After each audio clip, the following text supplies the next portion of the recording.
Leading with Culture is brought to you by Maslow Leadership.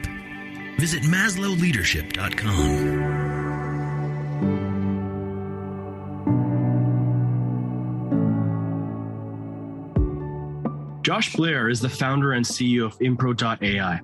Josh knows that technology is most powerful when combined with human ingenuity to deliver exceptional customer experiences.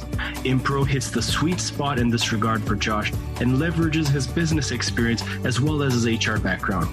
His other endeavors currently include serving as the Vice Chair of TELUS International, the NGC Chair of Neighborly Pharmacies, and being a partner at Esplanade Ventures. Prior to 2020, Josh worked at TELUS for a quarter of a century, most recently as group president, but of note to Impro, he also spent 12 years as the company's chief learning officer and subsequently its chief human resources officer. During this time, TELUS became the most prolific winner globally of the Association for Talent Development's Best Award. Welcome, everyone, to our next episode on Leading with Culture. I'm really happy to have Josh Blair, the CEO and founder of Impro.AI today, and we'll be talking about micro-coaching and the future of coaching in terms of AI. Welcome, Josh. Hi, Tim. Thanks for having me. Looking forward to the discussion today. Me too, definitely.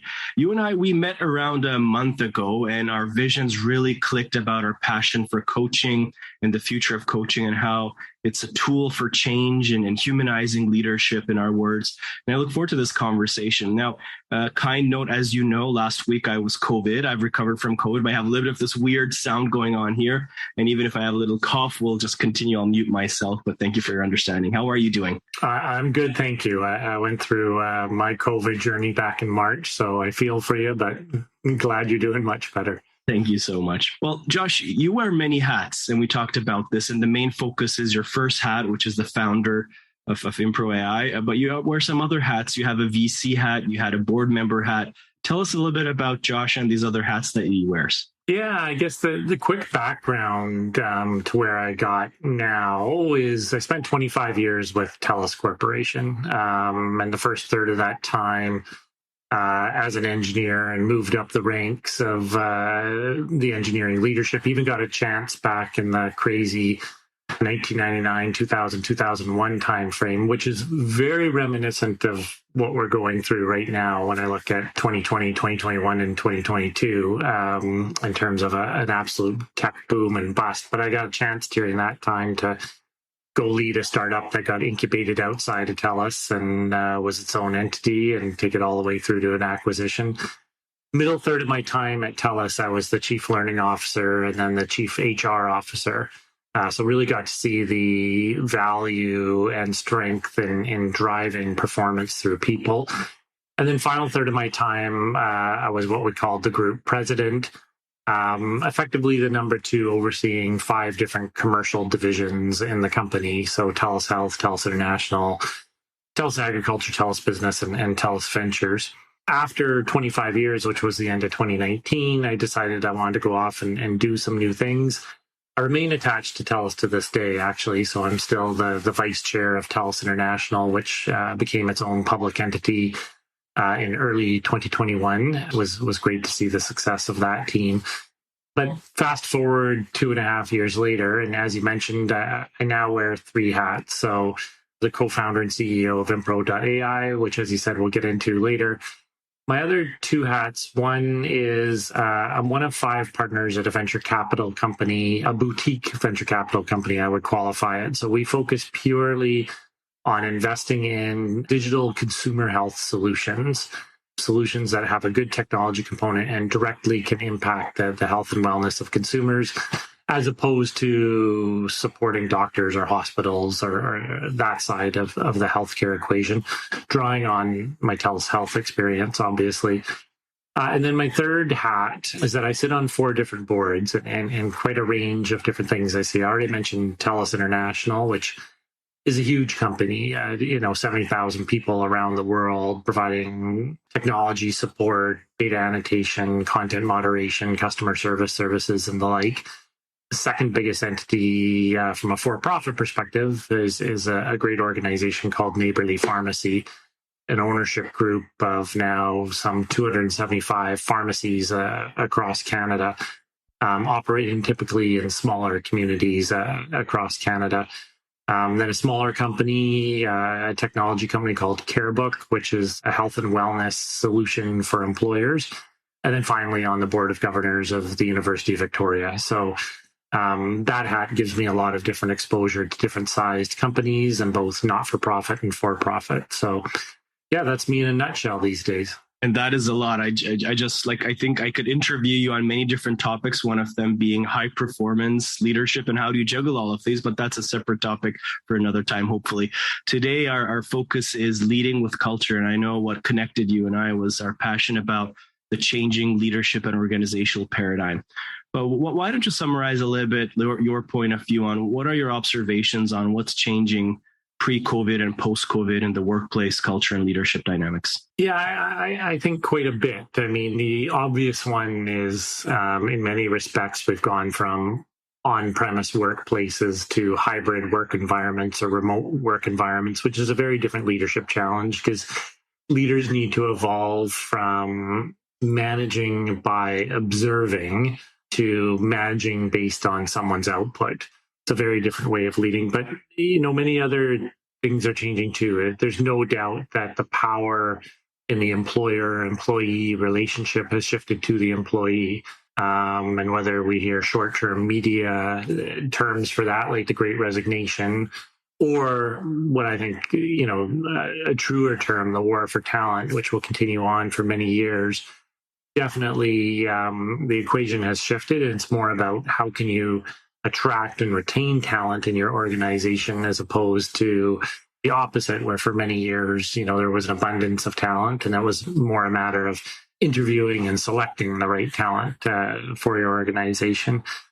I think purpose was gaining significant steam even before the pandemic, but I think purpose in what an organization does and what the people do within that organization has gained even more importance in the hearts and minds of employees. And so really being cognizant of that and not only speaking to your organization's purpose, but also being able to explore with individuals how they individually can contribute to that purpose and find purpose in their work is more important than ever. And I think the two other things I see, one is how people want to grow and develop has really changed. And the pandemic and digital adoption has fast-tracked that forward probably a decade. And so before, if you look at Gen X and boomers, we were all fairly comfortable with the organization introduced some sort of leadership development or professional development program. We partook in it. Different people partook with different levels of enthusiasm, but that was kind of how it worked. Whereas now when I look at the millennial generation and Generation Z or Z, depending on which side of the border you're on, there's a very different view on development. They want it tech-enabled. They want it customized to them. They want to work at their own speed. They want to have say in what elements of development they're taking on and not taking on. They're willing for that to be a shared accountability with the organization, but they want much more control in their growth and development, which is a great thing. It's just very different. And then final shift I've seen is I'm seeing the need for more organizations to embrace entrepreneurship. And to have that more entrepreneurial mind, that more creative mind, that more customer-focused mind inside of medium and larger and small, obviously, organizations. So that focus on entrepreneurship really is coming to bear too. So to me, those are the 5 things that I've seen change significantly over the past 2 or 3 years, and I think all have a lot of momentum to them. There was a lot there to unpack. Thank you for sharing, and that fits well with our listeners know I love the from-to framework for talking about what's changing, the before and after, and kind of alluded on that. Very nice, and I see. And so the power dynamics have shifted from the organization to employees, and it's almost like we have a new social contract at work. The meaning of work is different, and the purpose meaning that people are seeking is changing. And now what's happening is that the first couple of years of the pandemic, burnout rates were really high on the employee side, but stats of this year is showing that there's really high burnout on managers, and also especially junior manager, frontline supervisors and managers versus not the executive, the senior level. So the managers are really struggling. And how do we manage this new normal? And you elaborated on some of the skill sets that are changing, entrepreneurship and the learning dynamics of changing learning. But let's focus a little bit more about leading with culture. But what does that idea look like for you? How can a leader lead with culture in this new normal? Yeah, absolutely. I mean, it means many different things, but where I would start on that question, and we can go down different paths on the question too, is I remember, many years ago now, let's say 20 years ago now, we brought in a fellow to tell us to present to high potentials across the organization, a fellow named Chester Elton. He's known as one of the leading recognition gurus in North America still to this day, has several books out, etc. And I remember him asking the audience, what do you think the number one difference in my research, his research, is between a good and great leader? And a bunch of hands went up, and there were answers like an incredible strategist. And he'd say, great answer, but not the number one answer. Phenomenal communicator, great at execution. All these answers that we would all think of off the top of our heads. And so after he, heard about a dozen of these answers, he said, all great answers, but actually the number one answer that popped out is actually caring. And when you talk about leading with culture, to me, with young leaders or just leaders who are struggling with how to lead their teams with culture at this time, to me, that's one that still jumps out to this day. And he went on to say, and by caring, I don't mean, you're just giving everyone a hug and telling them you love them and they're doing great work every day. Caring is about getting to know each individual as an individual and what makes them tick and what are their goals and what are they looking to achieve. And yeah, sometimes, they might need a hug and they need a pickup and, maybe something's happening in their personal life and they need to know they're supported at work and they're going to elevate. Other times, maybe they've hit a bit of a rut and they actually need a kick in the butt to get going again and to get motivated again. And so it's not caring just in the pure sense of being a source of warmth, but much more than that. Caring in terms of really knowing each person as an individual and helping to build the right work environment, boss-subordinate relationship with that individual. And I think that, that advice stands to this day and constantly changes too. Like, when you look at what people are looking for in a boss, it evolves over time. And the newest generations, if we were to boil it down, aren't even looking for a boss. They're looking for a mentor more than they're looking for a boss. So, but to me, that's where I would start when I talk about leading with culture. And I'm going to geek out on your answer for a second. In my research and my PhD in philosophy of leadership, I found this niche area called ethics of care. Now, our current definition of ethics as leaders is still today based on values and defining values as virtues and principles, right? Whereas, and those are mostly like shals and autas and how we shall behave. But there's a field called ethics of care, which talks about that not defining care as an imperative, but caring is first a relationship and how you connect, that in the connection, there's a different type of ethics. And if you can truly connect, and it connects a lot to empathy and compassion and kindness and care. But what I'm noticing at the leaders that get it, like yourself, they just know that, feel that intuitively, that the care is a critical component. And that relates very well to the connection.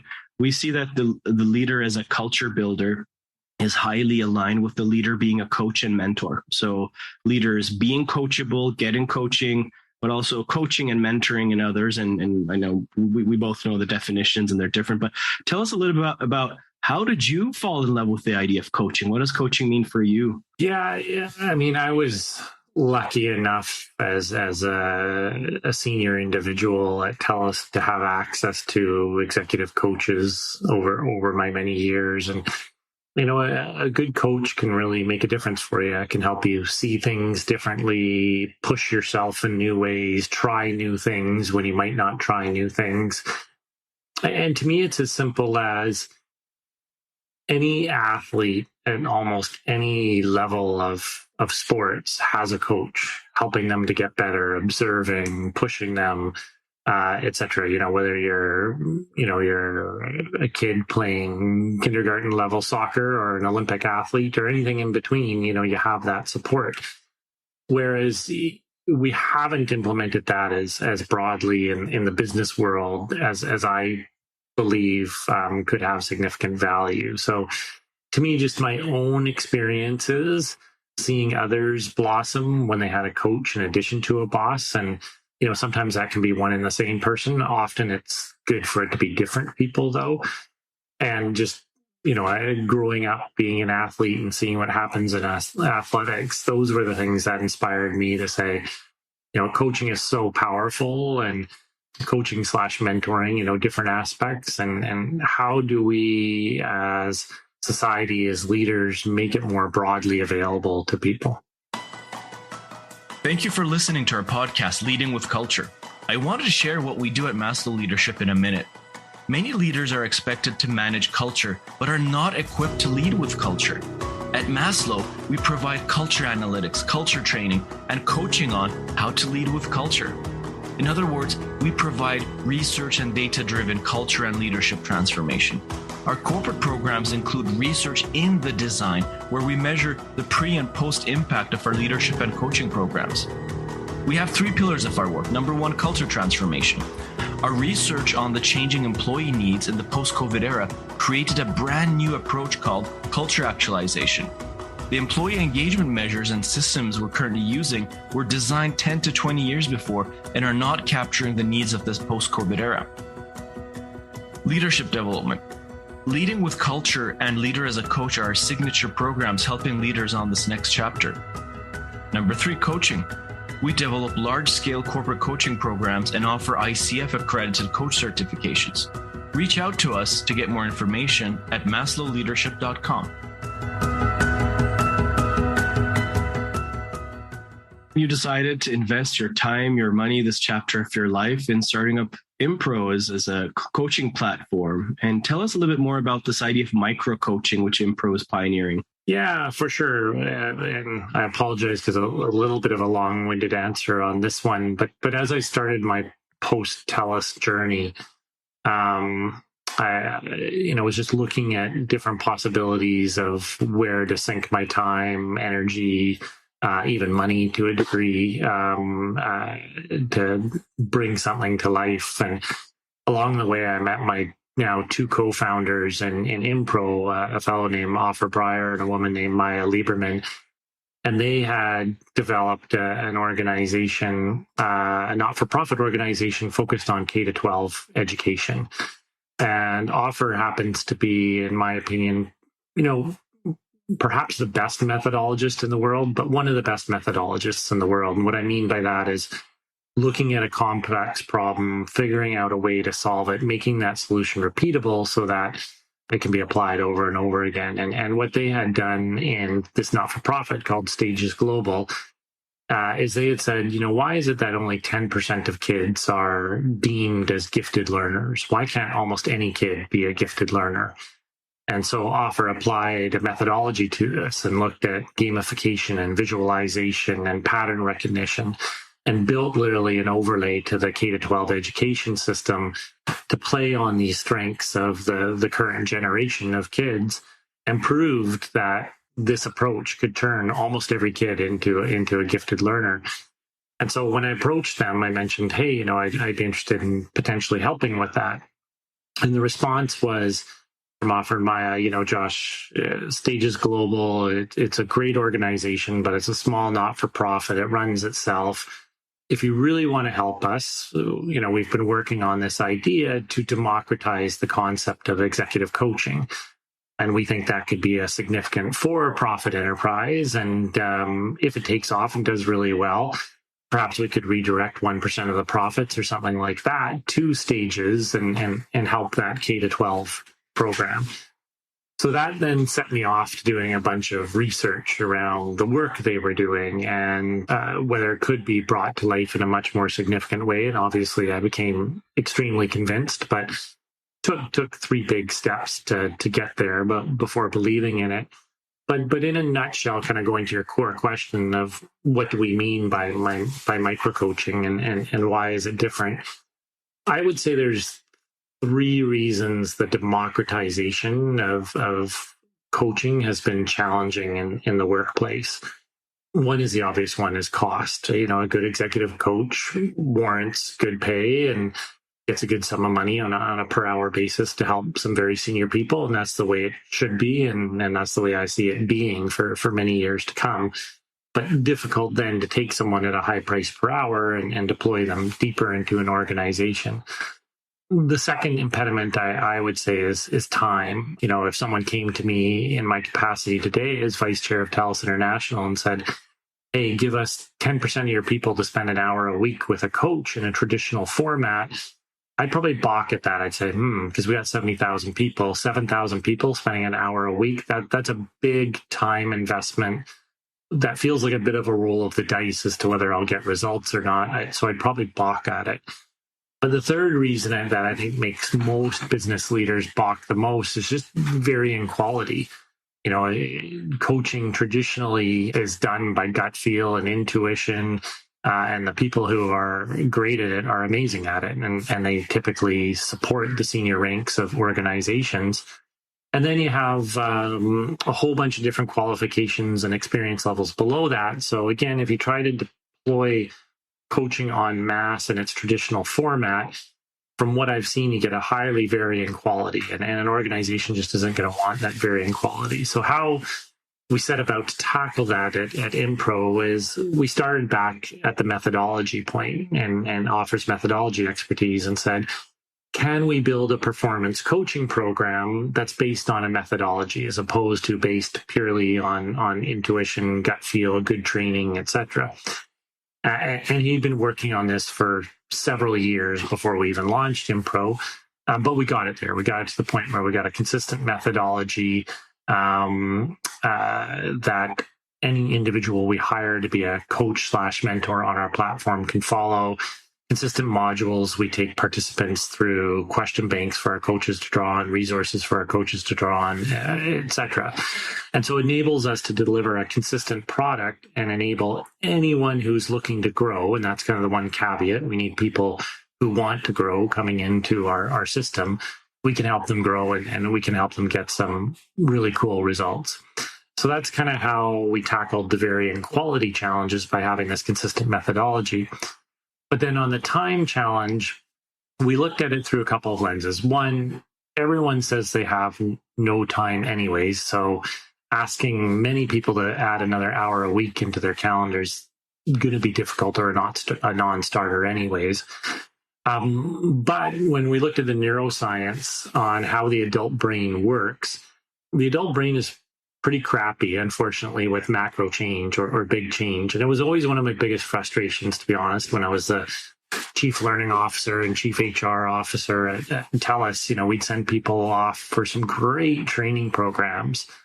Sometimes they were online. Sometimes they were as good as sending folks off to Harvard or INSEAD or something like that. And folks would come back with all these ideas they were excited to implement. But when I would check 3 months later, very few, if any, of the ideas got implemented. And again, it's just because the adult brain gets stuck on trying to make big change. And it's not something the adult brain is good at. And we get back to work. There's a million emails, a million meetings, and we go back to our predefined habits, if you will. And so what Offer did and what we did at Impro is said, can we now take this methodology around coaching and can we turn it into a micro methodology where individuals literally just spend 5 minutes a day on their work with us? And the way we do it, just to give you a sense of it, is the coach would meet with their participant or their coachee, we call the participant at Impro, over video initially and build some trust, some eyeball to eyeball on it. And every 6 weeks, they'd have another meeting by video to continue that eyeball to eyeball in it. In between that 6 weeks, they're going back and forth over the Impro app and largely using text. So your coach might be asking you a tough question, might be asking you to reflect on something, might be asking you to try something new at work and report back whether that attempt was a success or a failure, because there's great learnings in both. But all this to say, now our moral contract we ask of our participants is just spend 5 minutes a day on your Impro work. It's asynchronous because it's over the app, so you can answer your coach whenever it's convenient to you, morning, night, lunch break, whenever. But it's no longer about fitting an hour into your schedule once a week. And so it allows them to make tiny little changes that add up over time. And our whole approach with each participant is, hey, we want to help you open your mind to some new mindsets first. Once you are open to a new mindset, get you to try some new behaviors. Some will work for you, some won't. But those behaviors, those new behaviors that are successful for them, for you, let's make them now repeatable, and let's get you repeating them until they become habit. And so by doing that through this micro coaching approach, we're actually able to help people form new habits. And I just never seen that before in anything I'd seen in, my dozen years across my chief learning officer and chief HR officer duties. And that got me really excited about it and why we brought Impro to market and the concept of micro coaching to market. Wow, again, a lot. I'm trying to digest all of this, and thank you for sharing, Josh. And there's no doubt that executive coaching, leadership coaching, as with your words, to the top of the triangle, has benefits, but has limitations in terms of cascading down as well. And you're right, it is really hard to maintain the quality. For example, in our case, as a group of executive coaches, that we only work with the best of the best, but there's this constant effort of alignment of our approaches and our toolkits and the impact that we're creating. So there's a lot that goes on behind the scenes of that, which increases the cost. You are right. It is costly to run a leadership coaching program to hundreds of the senior leaders of a large company. And it's nice to see this opportunity to build momentum with the top of the triangle, the work that happens there, but also scale it as much as possible. And I can see that scaling happening not just for entry-level managers. Even the senior managers will benefit from micro-coaching. So you're bringing reflection into their days and on their challenges, on their dilemmas, and bringing that in a synchronous way, in a cost-effective way. That sounds definitely breakthrough. Now, I can see the connection, but I'd like you to comment once more on, you mentioned the changing dynamics of tech-enabled, customized, hyper-personalized learning. How does that relate to micro-coaching once more? It does very much so. And I would start by just mentioning we see everything we do as a great complement to executive coaching. And so we tend to work best with middle management through to frontline professionals. So I would qualify it there. And then to your question of this hyper personalization and tech enablement of development, that's where we can be so powerful, because we're working with each individual. And often, a company will have certain things they want their individuals to get better at, and they're the payer for our services. So we have to be cognizant of that.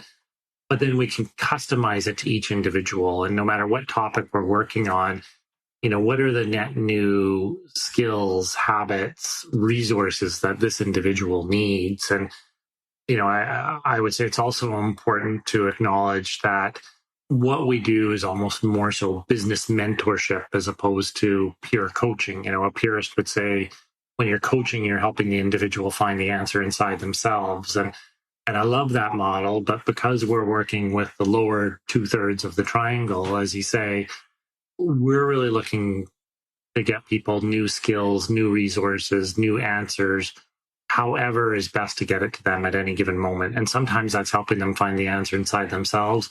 Sometimes that's switching into advice mode. Sometimes that's pointing them to resources. So I think that's an important aspect and part of the hyper personalization of how we help people develop. And then, the other aspect I would say on that too, because we're doing things en masse, it was important for us to leverage the power of data science and AI. And so we always say to the participants we're working with, whether they're a middle manager or whether they're an accountant who's got 3 years of experience out of school and is looking to work toward becoming a partner in their firm over the next 5 to 10 years.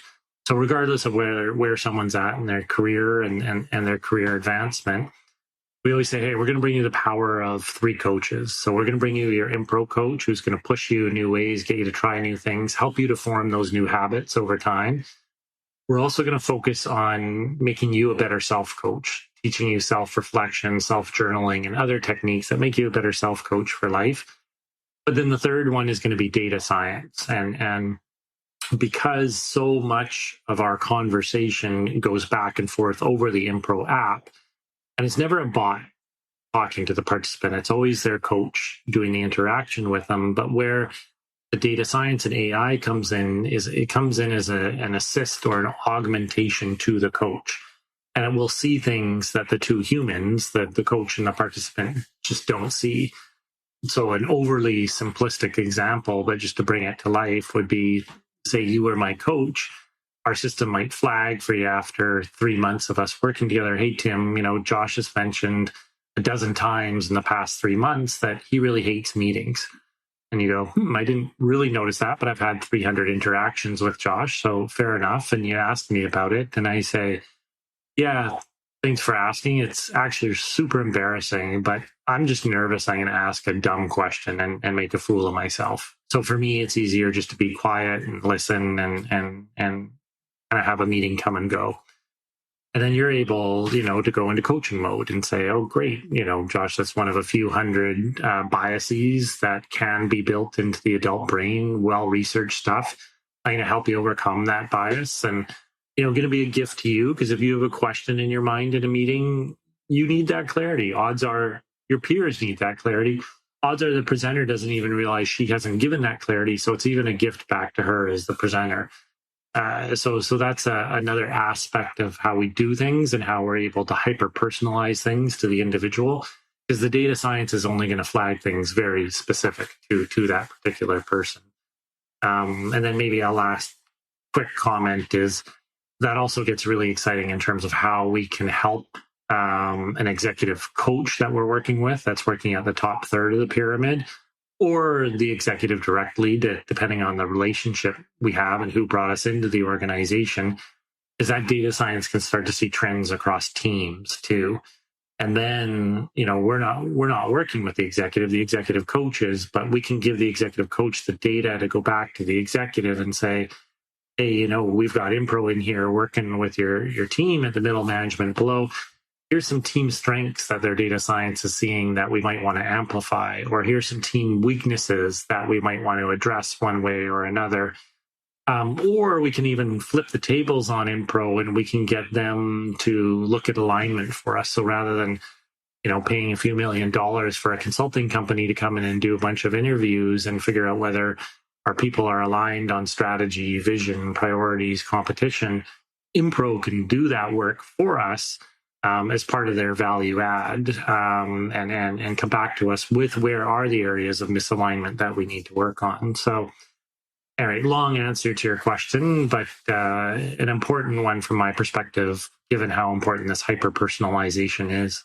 I'm personally fascinated by the data sciences side and bring that into coaching and the insights that could offer. And I see the value of that, being able to get the pulse in a different way than just surveys. Now, surveys are an important way of a listening strategy, of getting input, but it's not the only way. I think executive reach outs, time on the ground, but considering technologies, that's going to be the biggest way of understanding what's happening out there. How are our managers feeling? What are the managers dealing with, especially the front line, which get the biggest load of the problems and the challenges. And usually they don't cascade up, like it get filters up, right? So I think the analytics side and bringing that into coaching is an incredible value add.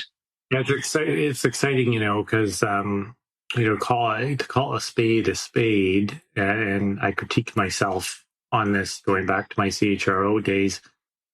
We had great tools to assess the state of the nation, whether it was a survey or at the individual level, maybe 360 feedback, or maybe a strengths and weaknesses finder. We're working with an organization now called Success Finder, which just has an amazing assessment capability of an individual's natural strengths and natural weaknesses by way of example.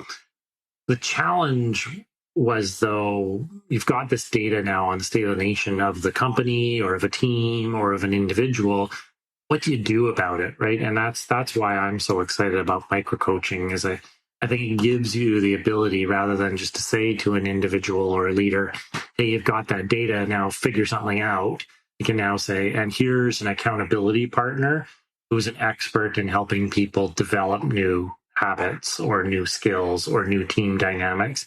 And they're going to help you work through this. And to me, that makes, the future of micro-coaching and coaching in general very exciting. Thank you for listening to our podcast, Leading with Culture.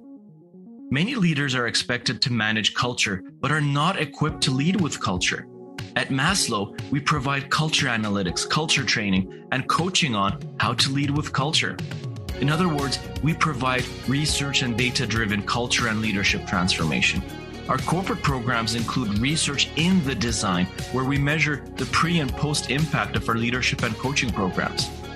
We have 3 pillars of our work. Number 1, culture transformation. Our research on the changing employee needs in the post-COVID era created a brand new approach called culture actualization.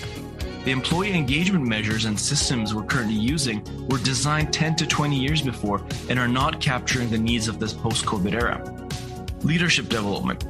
Leading with Culture and Leader as a Coach are our signature programs helping leaders on this next chapter.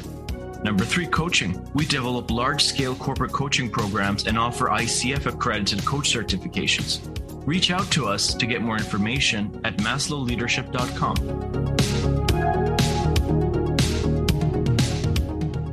Now, I'm going to ask a few challenging questions in terms of the ethics of AI and sentiment analysis. And I know I've had this conversation with different leaders like yourself. On one side, it is an incredible resource, offers a lot of insights.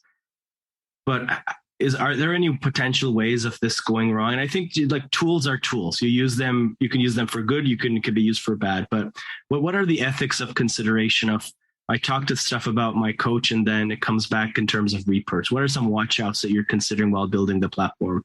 Yeah, I think 2 big ones for me, and we can go into other ones that you might have in mind, but we went to great lengths to really think through, struggle through, get some of the best legal advice in Canada and internationally on privacy considerations.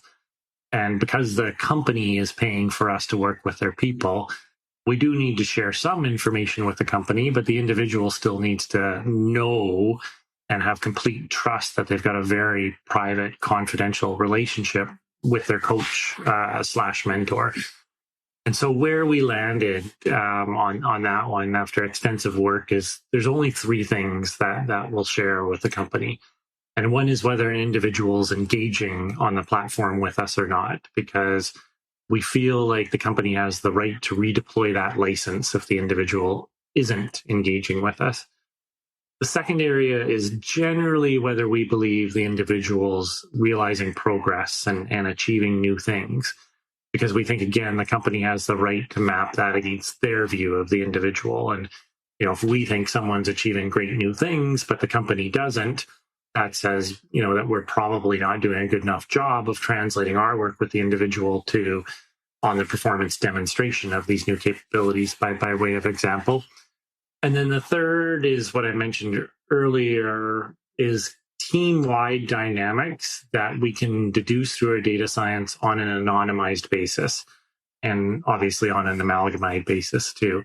And then we're very transparent with every individual that has the opportunity to work with us. Hey, these are the 3 things that will get shared with your company. Are you comfortable with that? Because you have to be comfortable with that to work with us. And we find individuals are. So that's one side. I think that's ethically important. The other side, to your point, is when you're using AI, AI isn't perfect. And so for us, where we landed on that is we really want the AI to be an assist to the coach and not something that steps in and starts coaching itself. And there are other companies looking at, AI being a coach in and of itself. And, I don't want to denigrate any other company. I would just say our personal choice from an ethics perspective was that we want it to be an assist to the coach. So when the AI comes back and says, hey, Tim is Josh's coach, we've noticed by looking at Josh's language that he's been a happy camper for 3 months. And, in the past 2 weeks, he seems really sad. You might want to dig in on that. Or, we noticed this pattern about him saying he hates meetings, or he's gone from outward cognitive thinking to inward cognitive thinking all of a sudden. You might want to dig in on that with him.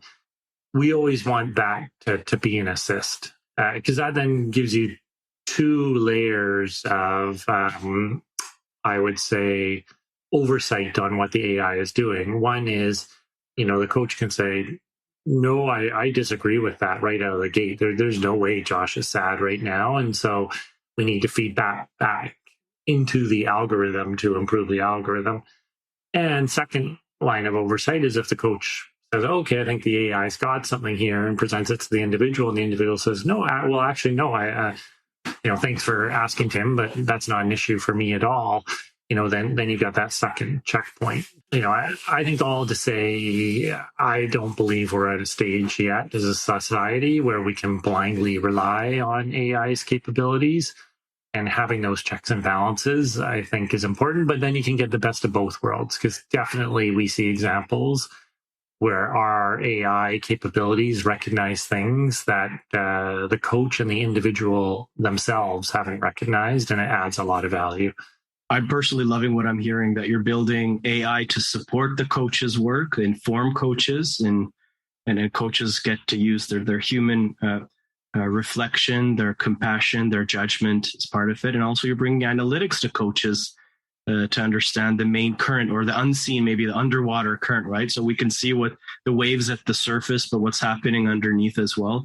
So I'm loving what I'm hearing. And it's really interesting to see that we in terms of executive coaches, we share those some of the ethical challenges of what do we report back. And we do report back number of sessions, who's completing, because what are we billing and charging, right? So that's fair for the company to know. And theme analysis, like what are some common themes, which we figure out as coaches. But it's great to see that you're building this AI to be able to do that. That's wonderful. Well, Josh, my last question is, let's slide forward in time. You get to pick 5 or 10 years later. Where do you want to see micro coaching and this ability to support leaders and coaches?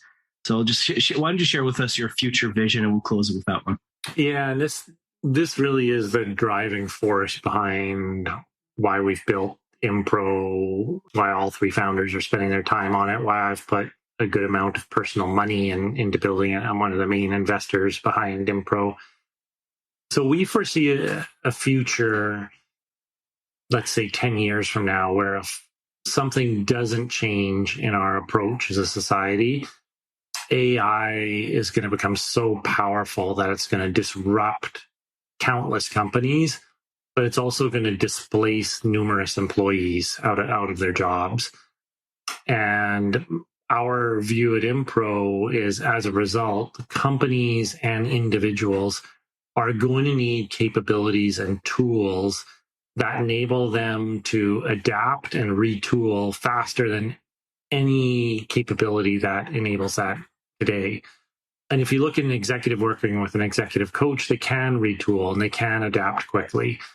And so that's why, and that's our core mission at Impro, is bringing that same capability to individuals at all levels of organizations, and even individuals who are out of work and looking to retool and adapt themselves to get back into the workplace. And we haven't launched a B2C product yet, but that will be in our future. So to me, when I look 10 years out, what we're trying to achieve is that, everyone has a micro coach in their pocket that is helping them to adapt, to create new mindsets, to develop new skills as quickly as the world needs, and to learn how to work alongside AI, as opposed to just find jobs where AI hasn't impacted it yet. And I think we're all going to have to learn how to work alongside AI in many different manifestations, but AI will be helping with decision analysis, I think, in many, many jobs, if not all jobs, when we forecast out 10 years. So, we want to be one tool, hopefully a key tool, help people with that level of change, that level of reskilling, that level of adaptation that they're going to need to make, and also a key tool to organizations being able to do that at the organizational level at the same time. So that's where we believe we and the world are headed. Well, Josh, this has been a delightful conversation, and everything we talked about aligns so much with our research on how do we help humanity working on their path of self-actualization, of meeting their basic needs, their psychological needs, and their unique growth needs. And if we can help humanity realize their potential, it's for the good for all of us. And so I'm really happy to see how you're thinking about how do we democratize and bring coaching to even more people. So thank you so much for your time today. It was a pleasure talking to you. I look forward to these conversations. Yeah, pleasure too, Tim. And, the research you and the Maslow team are doing, I think, is bang on in terms of what the world needs. And so, it's been a pleasure getting to know you so far, and I look forward to a lot of partnership in the future. Thank you. Me too.